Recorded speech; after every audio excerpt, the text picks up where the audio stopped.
Շնորհակալ եմ Ազգային ժողովի նախագահի մեծարգո տեղակալ Տիկին Հովսեփյան։ Ես մի քանի պնդումներ կանեմ։ Խնդրում եմ դուք արձագանքեք, արդյոք համաձայն եք դրանից թե ոչ, եւ հիմնավորեք։ Պնդում առաջին. Հայաստանը պետք է այլընտրանքներ ունենա բոլոր հարցերում եւ միշտ։ Այլընտրանքներ չունենալու դարաշրջանը Հայաստանի համար փակված է։ Պնդում համար երկրորդ. ԵՄ կողմից ՀՀ-ին աջակցության, իբրև աջակցության միջոց տրամադրվող ինքնավար առևտրային միջոցները ուղղված չեն որևէ երրորդ երկրի դեմ։ Պնդում երրորդ. ԵՄ քաղաքացիական առաքելության տեղակայումը Հայաստանում առանցքային դրական դեր է ունեցել Հայաստանի արևելյան սահմանների կայունության ու անվտանգության ապահովման գործում։ Պնդում համար 4. Ռուսաստանը եւ ՀԱՊԿ-ը չեն կատարել իրենց պայմանագրային պարտավորությունները Հայաստանի հանդեպ։ Կարող եք նշումներ անել, որպեսզի հիշեք։ Կրկնեմ, Ռուսաստանը եւ ՀԱՊԿ-ը չեն կատարել իրենց պայմանագրային պարտավորությունները Հայաստանի հանդեպ Հայաստանի սուվերեն տարածք ադրբեջանական ներխուժումներից հետո, երբ Հայաստանը դիմել է։ Խնդրեմ արձագանքեք։ Առաջինը այլընտրանքների, խնդրում եմ, քանի որ շատ էին հարցադրումները, եթե բանը ես նաև կարող եմ դիմել, որ փորձեք նաև լրացնել։ Առաջին հարցը այլընտրանքի մասին էր, չէ, որ այլընտրանքներ ԵՄ-ին եւ գոյություն չունեն, տենց էր առաջին պնդումը, ինչպես էր։ Այո։ Մենք երբ որ ես ներկայացնում էի Ուժեղ Հայաստան կուսակցության արտաքին քաղաքականության հիմնական դրույթները,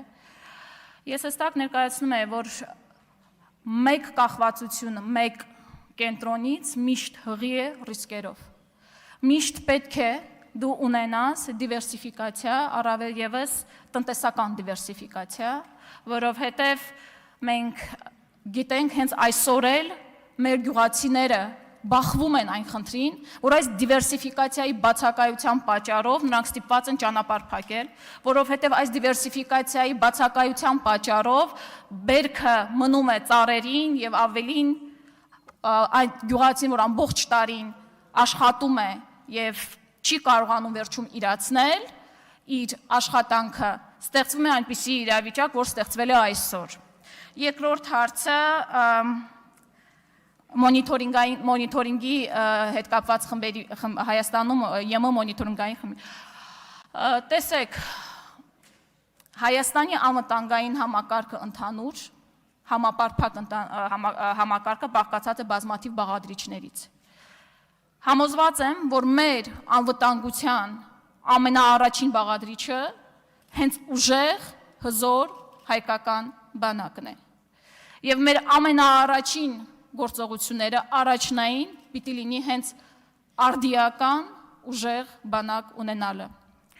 Դրանք կարող են համալրվել այլ նաև գործիքակազմերով։ Եվ այդ գործիքակազմերը ինչքան արդյունավետ լինեն, այնքան ավելի ձեռնտու է Հայաստանի Հանրապետությանը եւ Հայաստանի Հանրապետության քաղաքացուն։ Մյուս հարցը ՀԱՊԿ Ռուսաստան, որ չեն իրականացել Հայաստանի տարածքային ներխուժման։ Այո։ Ես որպես դիվանագետ կողմ եմ, որպեսզի կասկզբունք դիվանագիտության մեջ պակտասում սերվանտա, որ պայմանագրերը պետք է իրականացվեն։ Դա անհերքելի է, դա հենց այն է, ինչին որ պետք է ձգտի ինստիտուցիոնալ դիվանագիտությունը, ոչ թե քամուց փչող, այս կամ այն աշխարհաքաղաքական կենտրոններում իրարամեջ հայտարարություններ անելով, այլ ինստիտուցիոնալ հետևողական դիվանագիտությունը։ Երբ որ մենք ունենում ենք տարընթերցումներ, մենք երբ ունենում ենք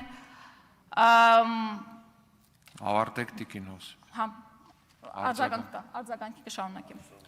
Տիկին Հովսեփյան, ցավում եմ, բայց դուք չպատասխանեցիք հարցերին։ Ես ձեզ ուղիղ հարց էի տվել, ինչպես է գնահատում քաղաքացիական դիտորդական առաքելությունը Եվրամիության, Բանակը իհարկե պիտի ուժեղացնենք, բայց դուք չպատասխանեցիք, ինչպես եք գնահատում, դուք չպատասխանեցիք, արդյոք համարում եք, որ ՀԱՊԿ եւ Ռուսաստանը չեն կատարել պայմանագրային պարտավորությունները։ Հիշեցնեմ, որ ձեր խմբակցության ղեկավար Նարեկ Կարապետյանը անգամ իր հարցազրույցում Պետրոս Ղազարյանին հստակ դիրքորոշում արտահայտել էր սրա շուրջ, եթե չեք հիշում։ Բայց ժամանակս օգտագոր եւ նաեւ չպատասխանեցիք առևտրային ինքնավար միջոցների հարցին։ Արդյոք դրանք ուղղված չեն որևէ երրորդ երկրի դեմ։ Բայց ես օգտագործեմ ժամանակս եւ վերջին հարցը հնչեցնեմ։ Մեր հանրության համար կարևորագույն նշանակություն ունի դեպի Եվրոպա առանց վիզային ռեժիմի ճամփորդելու հնարավորությունը։ Եվ այս ուղղությամբ մենք սկսել ենք Եվրամիության հետ վիզաների ազատականացման գործընթացը։ Երկխոսությունը մեկնարկած է եւ տեղյակ եք, որ Հայաստանին է հանձնվել գնահատման առաջին զեկույցը։ Հուսամ ծանոթ եք զեկույցին, խնդրում եմ հնչեցնեք ձեր դիրքորոշումը, արդյոք համաձայն եք զեկույցում Հայաստանին արված գնահատականների հետ։ Նախ մոնիթորինգային խմբի առաքելության մասին իմ պատասխանը ավելի քան սպառիչ էր։ Ես արդեն վաղուց եմ արձանագրել, որ այստեղ կա կոմունիկացիոն շատ լուրջ խնդիր, իրապես։ Ինչ որ մենք այստեղ ասում ենք, ձեզ մոտ ընկալումը կարծես մի քիչ այլ է լինում, ու կամ ինչ որ հայտարարում եք, գալիս եք ասում եք դուք այսպիսի բան եք հայտարարել, այնինչ մենք ընդհանրապես այդպիսի բան չէինք հայտարարում։ Այսինքն այս 3 շաբաթվա ընթացքում արձանագրված կարևորագույն խնդիրներից մեկը հենց այդ կոմունիկացիոն խնդիրն է կարծես թե։ Ինչ մի վերաբերում է վիզաների հարցին, իրականում շատ ցավում եմ, որ եւ հենց սա նաեւ պարոն Շիրազ Մանուկյանի հարցի պատասխանի շարունակությունն է, որ եվրոինտեգրման, եվրոպական միության հետ հարաբերությունների շատ լուրջ մի զանգված մեր հասարակության մոտ ընկալվում է հենց վիզաների ազատականացումը, այնինչ եվրոինտեգրումը սիրելի հայրենակիցներ, ընդգրկում է շատ ավելի մեծ ու շատ ավելի խորը ոլորտներ ու բազմազան, բազմաշերտ հարաբերություններ, որովհետև միայն այդպիսով չի սահմանափակվում։ Կներեք, դուք 30 վայրկյանում 5 հարց եք հնչեցրել, կարծում եմ կարժե մի փոքր սահմանափակել եւ ավելի առաջնային հարցերը, ինչ որ դուք եք կարծում դա տրամադրել, եւ իսկապես ցավում եմ նաեւ այն հանգամանքի համար, որ երբ որ մեր քաղաքացիները ներողություն եմ խնդրում 30 վայրկյան, մեր քաղաքացիները դիմում են վիզաներ ստանալու համար, լրջագույն խնդիր է առաջանում, օրինակ, որ իրենց բանկային հաշվում ունենան որոշակի գումար, եթե գիտեք, որպես այդպիսի հանգամանք է գոյություն ունենում, եւ լրջագույն խնդրի են բախվում մեր քաղաքացիները, որտեղ չունեն այդ գումարները իրենց հաշիվներին։ Եկեք այս մասին մտածենք, թե ինչու է աղքատությունը Հայաստանում այս մակարդակին, որ նրանք ստիպված են դիմել վիզաների համար ու լքել Հայաստանը։ Շնորհակալ եմ, բայց հարցերի 5 հարցեր։ Դե բա այդպես է, ձեր խմբակցության գործընկերներն էլ մեր տեխնացուներին էին 5, 6, 7 հարց տալիս, տենց է, դա պետքա տեղավորվել ժամանակի մեջ, դրա մասին է ազգային ժողովի կանոնակարգը։